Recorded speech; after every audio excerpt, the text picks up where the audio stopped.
Rasa ingin tahu. Bacaan diambil dari Injil Matius 21 ayat 23 sampai 27. Dan ketika ia mengajar di situ, datanglah imam-imam kepala serta tua-tua bangsa Yahudi kepadanya dan bertanya, dengan kuasa manakah engkau melakukan hal-hal itu?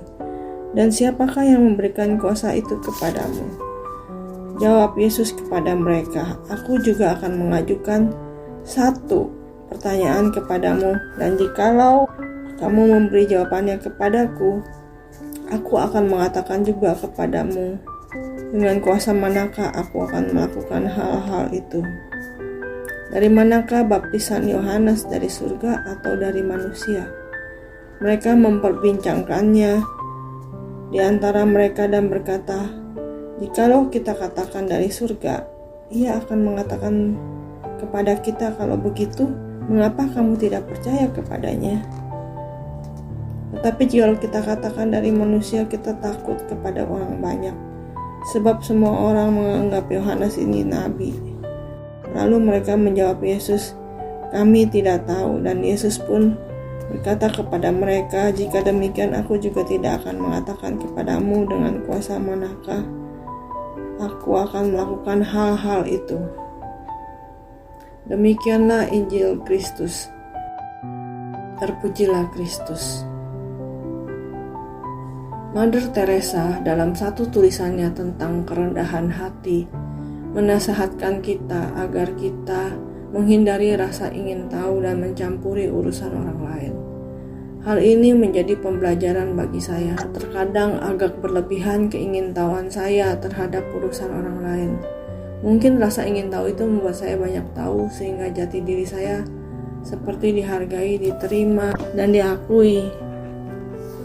Injil juga menceritakan bagaimana para imam, tua-tua bangsa Yahudi, dan ahli Taurat begitu besar ingin tahu apa yang dikerjakan Yesus. Seperti bacaan pada hari ini, para imam dan Yahudi yang sedang mengajar di Bait Allah. Dengan kuasa manakah engkau melakukan hal-hal itu? Sehari sebelumnya memang ada kejadian heboh di Bait Allah. Yesus mengamuk dan mengusir semua orang yang berjual beli di halaman Bait Allah, yang membalikan meja-meja dan bangku-bangku. Berdasarkan Matius 21 ayat 12 sampai 13. Setelah itu masih di Bait Allah, Yesus menyembuhkan orang-orang buta dan orang-orang timpang yang datang kepadanya. Jika mereka masih penasaran akan semua yang dilakukan Yesus sehari sebelumnya, lalu mengajukan pertanyaan tersebut kepada Yesus. Pertanyaan yang tidak lagi sekedar ingin tahu dan mencampuri urusan Yesus, tetapi punya maksud tujuan jahat. Mereka mencoba menjebak Yesus dengan harapan dapat menangkap, bahkan membinasakan Yesus. Nasihat Mother Teresa dan kisah Yesus hari ini mengingatkan saya akan bahaya rasa ingin tahu dan mencampuri urusan orang lain.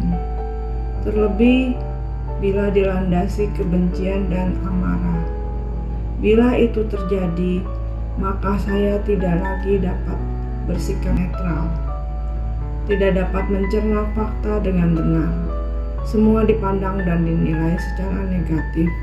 Bahkan bukan tidak mungkin saya akan jatuh dalam kuasa jahat, merancang dan melakukan perbuatan keji. Tentu tidak semua rasa ingin tahu itu buruk. Salah satu yang baik dan perlu adalah berusaha terus mencari apa kehendak Allah dalam hidup ini. Saya senantiasa bertanya kepadanya, apakah rencana saya dan apa yang telah saya lakukan sesuai dengan kehendak-Nya. Ya Tuhan, sungguh seharusnya saya bersyukur padamu, karena Engkau selalu ada untuk saya bersandar. Tuhan, jadikanlah hamba-Mu ini hidup penuh dengan roh, sehingga mau taat dan menyenangkan hati-Mu. Amin. Dalam nama Bapa dan Putra dan Roh Kudus. Amin.